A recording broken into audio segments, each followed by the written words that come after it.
이때 포인트가 되는 단어는 점화원이 있냐 없냐 차이를 반드시 적어줘야 되고 그때의 최저 온도다라는 걸 표현해주면 되겠습니다.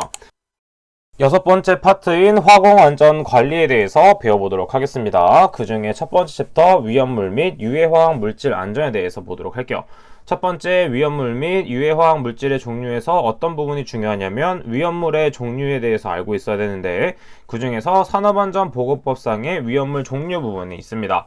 자, 그럼 여기서 첫 번째 폭발성 물질 및 유기과산화물에 대한 종류를 암기해줘야 되는데 해당 암기법은 필기에서 한번 사용했기 때문에 그 암기법을 그대로 활용해서 한번 외워보도록 하겠습니다.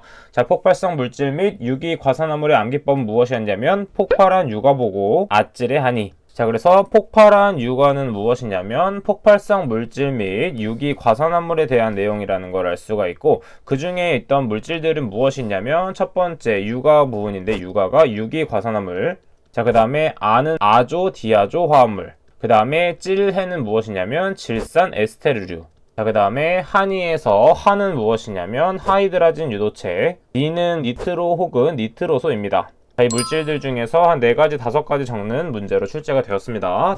자, 그 다음은 물 반응성 물질 및 인화성 고체 부분입니다. 자, 해당 부분도 전체적인 것을 외운다기보다도 외워야 되는 포인트만 한번 외워보도록 하겠습니다. 자, 이것의 암기법도 마찬가지로 필기에서 한번 사용했었는데 어떤 암기법이 있냐면 물이 콸콸 흐르는 나라의 황제인 알리의 적토마. 자, 그래서 물이 콸콸 흐르는 것이기 때문에 물 반응성, 인화성, 고체에 대한 내용이다라는 거를 암기를 해주면 되는 것이고, 자, 그 다음에 콸콸은 무엇이냐면 칼륨에 해당됩니다. 칼륨. 자, 그 다음에 나는 나트륨, 그 다음에 황은 무엇이냐면 황린, 황화인이 되겠습니다. 그 다음은 또 무엇이 있냐면 알 부분 있죠. 알 부분은 알칼리 금속, 그 다음에 알킬 알루미늄, 알킬 릴튬이 되겠죠. 자, 그 다음에 적은 정린이 해당됩니다. 정린. 자, 그 다음에 많은 마그네슘. 이 물질들은 반드시 암기해준다 생각해주면 되고 추가적으로 산업안전보건법상의 위험물의 종류 자체를 적는 문제도 나오기 때문에 그 종류로는 앞서 배웠던 폭발성 물질 및 유기과산화물, 그 다음에 두 번째는 물반응성 물질 및 인화성 고체, 그 다음에 산화성 액체 및 산화성 고체, 그 다음에 인화성 액체 등이 있다라는 것을 암기를 해주시면 되겠습니다. 자, 그 다음에 인화성 가스와 부식성 가스가 있고 자, 아래 있는 부분에서 급성, 독성 물질에 대한 내용이 빈칸 넣기로 출제될 수 있기 때문에 첫 번째 이 300mg/kg, 그 다음에 1000mg/kg, 그 다음에 10mg/L, 그 다음에 2500ppm 이런 수치 같은 것들은 반드시 암기를 해주도록 하고 각각의 정의인 LD와 LC의 정의도 같이 외워주도록 합니다. LD의 정의는 고체 액체 화합물의 치사량의 단위로서 mg/kg을 사용하며 이때 LC는 무엇이냐면 가스 및 공기 중에서 증발하는 화합물의 치사량 단위로서 ppm 또는 mg/L를 사용한다라는 것을 암기를 해주시면 되겠습니다. 자, 나머지 부분은 읽어주시면 되고 그 다음에 위험물의 저장 및 취급 방법에서 위험물 제조 취급 작업장의 비상구 설치 기준은 암기해줘야 됩니다. 그 중에 첫 번째는 무엇이냐면 출입구로부터 3m 이상 떨어져 있을 것, 그 다음에 두 번째 하나의 비상구 또는 출입구까지의 수평 거리가 50m 이하가 되도록 할 것, 그 다음에 비상구의 너비는 0.75m 이상으로 하고 높이는 1.5m 이상으로 한다. 그 다음 마지막으로 문은 피난 방향으로 열리도록 하고 실내에서 항상 열 수 있는 구조로 해야 된다라는 이 4가지를 모두 암기를 해주시면 되겠습니다. 자, 빈칸 넣기로도 출제될 수가 있고 설치 기준에 대해서 적어라 라고도 출제될 수 있기 때문에 전체적인 부분에 대해서 모두 암기를 해주도록 합니다. 자, 그 다음에 나머지 부분은 가볍게 정독을 해주면 되겠고 자, 그 다음에 체크해야 되는 부분이 무엇이냐면 밀폐 공간에서 우측에 있는 밀폐 공간 작업 시 근로자의 피난 및 구출에 필요한 기구로서 공기호흡기, 송기 마스크가 필요하고 그 다음에 사다리와 섬유로프가 필요하다라는 것을 암기해 주시면 되겠습니다. 해당 부분도 시험에서 많이 출제되는 부분이기 때문에 정리하여 암기해 주도록 합니다. 자, 나머지 부분은 그냥 가볍게 체크해 주면 되고 자, 그러면 여기 부분에 대해서는 넘어가도록 하겠습니다. 자, 그러면 두 번째 챕터 한번 보도록 할게요. 두 번째 챕터는 공정안전에 대한 것입니다.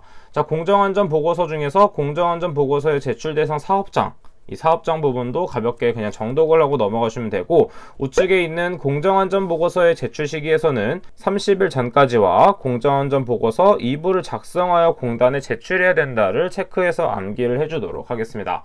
자, 그 다음에 나머지 부분도 넘어가도록 하고, 그 다음에 우측에 있는 공정위험성 평가 기법에서 어떤 것들이 있는지 한번 체크를 해보도록 할게요. 이 중에서 4가지 적는 문제가 나오고 있기 때문에 4가지에서 5가지는 반드시 암기하고 넘어가야겠다라고 체크를 해주시면 돼요. 그래서 첫 번째는 체크리스트, 그 다음에 상대 위험 순위 결정이 있고, 그 다음에 작업자 실수 분석, 그 다음에 사고 예상 질문 분석 등등등이 있는데, 이때 한글로 적어도 되고 우측에 있는 영어 단어로 적어주셔도 되겠습니다. 자, 그 다음에 공정안전 보고서의 내용 부분을 외워줘야 되는데, 내용에는 어떤 것들이 있냐면 이것도 마찬가지로 필기 시간에 암기했던 암기법을 활용해서 한번 체크해 보도록 하겠습니다. 자, 어떻게 암기를 했었냐면, 안 보고 서서 운전하면 위험하므로 앉아서 비상조치를 취한다. 자, 그래서 안 보고 서서이기 때문에 어떤 식으로 외우냐면 공정안전 보고서에 대한 암기법이다 라고 생각을 해주면 되겠습니다. 자, 첫 번째 운전은 무엇이냐면 안전 운전 계획. 자, 그 다음에 위험함으로의 위험은 무엇이냐면 공정위험성 평가서. 그 다음에 앉아서는 무엇이냐면 공정안전 자료. 마지막에 비상조치는 무엇이냐면 비상조치 계획. 이렇게 4가지가 있다는 것을 암기해주면 되고, 세부 내용 부분은 그냥 가볍게 정독만 해주시면 되겠습니다.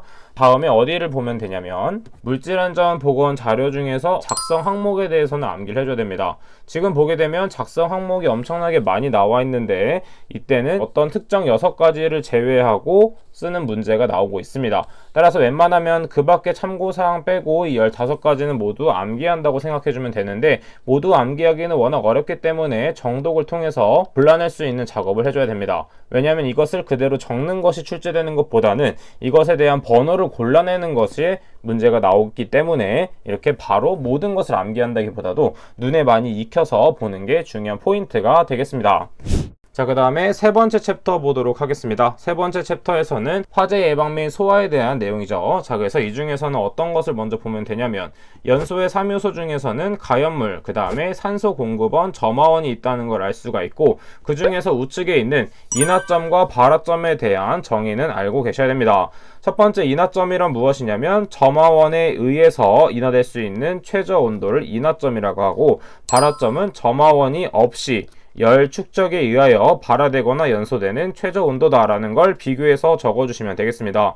이때 포인트가 되는 단어는 점화원이 있냐 없냐 차이를 반드시 적어줘야 되고, 그때의 최저 온도다라는 걸 표현해주면 되겠습니다. 자, 그래서 나머지 부분은 가볍게 정독으로 넘어가 주시면 되고, 자, 그 다음에 완전연소 조성 농도, 즉 화학 양론 농도와 이론 산소 농도에 대해서는 반드시 알고 있어야 됩니다.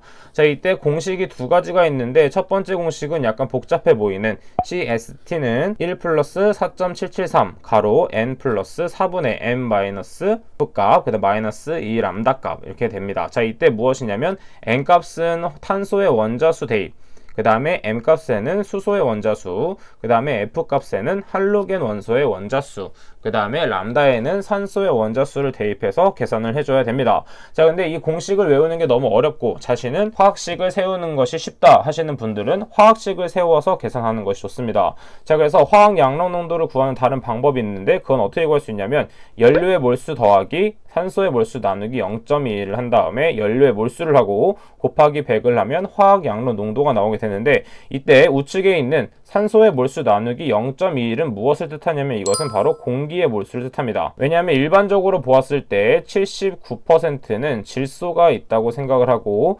21%는 산소가 있다고 가정하고 계산을 하기 때문입니다. 추가적인 다른 물질들이 있지만 그 물질들은 양이 미미하기 때문에 굳이 포함하지 않는 것이죠. 자, 그래서 예시를 통해서 한번 해당 문제를 풀어보도록 하겠습니다. 예를 들어서 메탄이 있다고 보도록 할게요. CH4가 있고, 연소를 한다는 것은 무조건 산소와 반응한다는 뜻이고, 이때 연소를 하게 되면 탄소는 무조건 이산화탄소로 나오게 되며, 그 다음에 H, 수소는 무조건 물로 나오게 됩니다. 자, 그러면 이때 반응물을 맞춰보도록 하겠습니다. 좌측에 있는 메탄의 수소는 4개가 있고 우측에는 수소가 2개 있기 때문에 4개로 맞춰줘야겠죠. 그래서 이때 2배를 해주는 것이고, 그 다음에 탄소의 개수도 맞춰줘야 되는데 탄소가 1개 있습니다. 그래서 굳이 맞춰줄 필요가 없는 것이죠. 그 그 다음에 좌측에 있는 산소만 통일해주면 되는데 좌측에는 산소가 2개 있고 우측에는 2개 더하기 2개라서 총 4개가 있다는 것을 알 수가 있습니다. 따라서 좌측에도 4개가 되어야 되므로 2배를 해줘야 된다라는 걸 생각해 볼 수가 있겠죠. 이때 몰수가 1이 생략되어 있는 것이므로 연료의 몰수는 1이 되고 산소의 몰수는 2가 된다는 것을 알 수가 있습니다. 따라서 화학 양로 농도 CST는 어떻게 구할 수 있냐면 1 플러스 2 나누기 0.21분의 1 곱하기 100으로 계산을 해주면 되겠습니다. 자, 이렇게 반응식 세우는 거 어려울 수 있지만 많은 연습을 하다 보면 쉽게 세울 수 있기 때문에 이 반응식 세우는 연습을 해주면 되고, 그 다음에 아래쪽에 있는 탄화수소 반응식을 만드는 공식처럼 나와 있는 것이 있습니다. 자, 그래서 이해가 잘 안 되시는 분들은 이 공식을 그대로 외워서 사용하시는 것을 추천드리도록 하겠습니다. 자, 그다음 마찬가지로 아래쪽에 있는 최소 산소 농도 MOC에 대한 공식도 외워줘야 되는데, 이때 그 공식이 무엇이냐면 폭발 하한계 곱하기 연료의 몰수 곱하기 산소의 몰수, 즉 메탄이라고 가정을 한다면 연료의 몰수는 1이 되고 산소의 몰수는 2가 된다는 것을 알 수가 있습니다. 또한 밑에서 한번 더 예시가 있기 때문에 이것을 활용해서 연습을 해주시면 되겠습니다. 자, 그 다음은 소화의 종류 부분입니다. 소화의 종류에서는 제거소화, 냉각소화, 질식소화, 억제소화가 있고, 제거소화란 무엇이냐면 말 그대로 가연물을 제거하는 것. 그 다음에 냉각소화란 무엇이냐면 액체의 증발자멸을 활용하여 그 다음에 화점을 냉각하여 소화하는 방법이다. 그 다음에 질식소화는 말 그대로 질식시키는 것이기 때문에 산소의 양이 줄어든다라고 생각을 해주면 되겠습니다. 따라서 공기 중의 산소 농도를 15% 이하로 낮춰서 산소의 공급을 차단하여 소화하는 방법이 되겠죠. 왜냐하면 연소가 된다는 것은 산소가 필요하기 때문이죠. 그래서 이 필요한 산소를 줄여줌으로 해서 연소를 막는 것입니다. 저는 마지막으로 억제소화는 연소의 연쇄 반응을 억제하는 할로겐 원소의 부촉매 효과를 이용해서 소화하는 방법이 억제소화에 해당된다라는 것도 같이 암기를 해주도록 하겠습니다. 그 다음에 아래쪽에 있는 화재의 종류에 따른 소화 방법. 화재의 종류에는 총 4가지로 볼 수가 있습니다. A급, B급, C급, D급을 볼 수 있는데 A는 우리가 알 수 있는 일반적인 화재로서 주된 소화 효과는 냉각 효과로 이때 구분되는 색깔은 백색이 됩니다.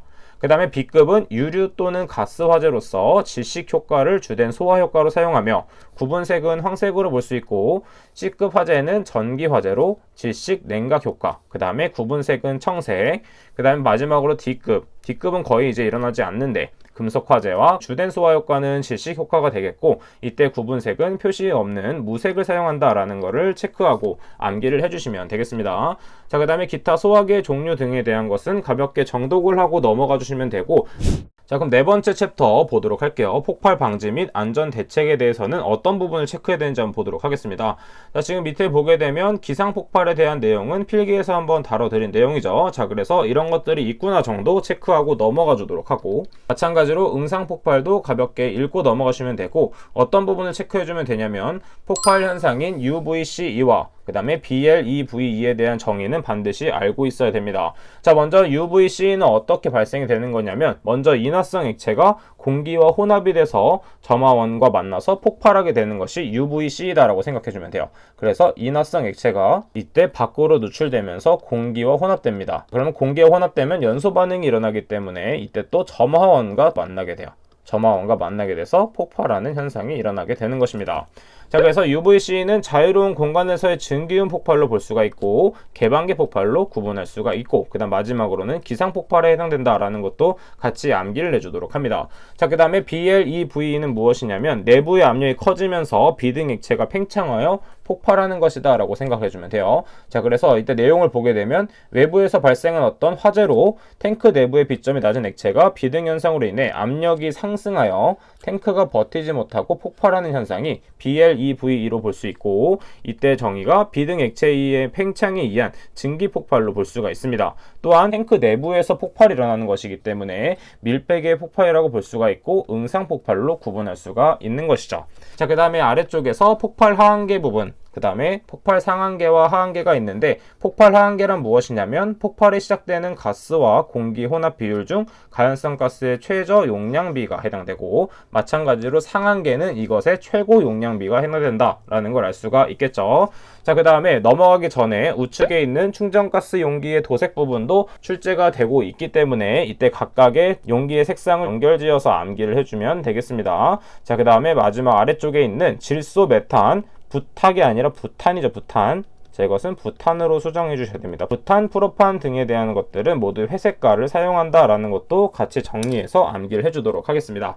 그 다음에 4-3 보면 르샤틀리의 법칙에 의한 혼합가스의 폭발 범위 공식은 정말 중요하기 때문에 암기를 해줘야 됩니다. 자, 이때 폭발 범위 L은 어떻게 구할 수 있냐면 이때 L1분의 V1이라고 했는데 이때 L1은 무엇이냐면 각 가스의 폭발한계, 이때 상한계를 구하게 된다면 상한계를 대입하고 만약에 문제에서 하한계를 구하여라 이럴 때는 하한계를 대입해주면 되는 것입니다. 이것을 혼합해서 적어주면 안 된다는 것이에요. 왜냐하면 L1에는 상한계를 적고 L2에는 하한계를 적고 이렇게 하면 공식에 적용되지 않기 때문에 상한계는 상한끼리 통일을 하고 하한계는 하한계끼리 통일을 해줘야 됩니다. 자, 그 다음에 V1부터 어떤 Vn까지는 각 가스 공기 중의 부피를 대입하면 되는 것이고 이때 각 가스 부피합을 예를 들어서 100이라고 했는데 문제에서 주어졌을 때 100이 아닌 경우도 있기 때문에 문제를 꼼꼼하게 한번 읽어보시면서 풀어보시는 것을 추천드리도록 하겠습니다. 그 다음에 아래쪽에 있는 폭발 범위만큼 중요한 위험도 부분이 있습니다. 자, 이때 보게 되면 폭발 하한계분의 폭발 상한계 마이너스 하한계로 나와 있는데 자, 이때 문제에서 하한계와 상한계가 그대로 주어져 있어서 풀어낼 수도 있지만 위에 있는 범위를 이용한 식을 활용해서 하한계를 따로 구하고 상한계 또한 따로 구한 다음에 계산하는 문제가 있기 때문에 위에 있는 폭발 범위 공식과 위험도 공식은 둘 다 모두 알고 있어야 됩니다. 그래서 정말 중요한 포인트가 되는 부분이었어요. 그 다음 마지막으로 폭발 등급 부분은 그냥 가볍게 정독을 하고 안전 간격 부분만 체크하고 암기를 해주면 되겠어요. 자, 그럼 이번 시간은 여기까지 하도록 하겠습니다. 저는 그럼 다음 시간에 뵙도록 할게요. 감사합니다.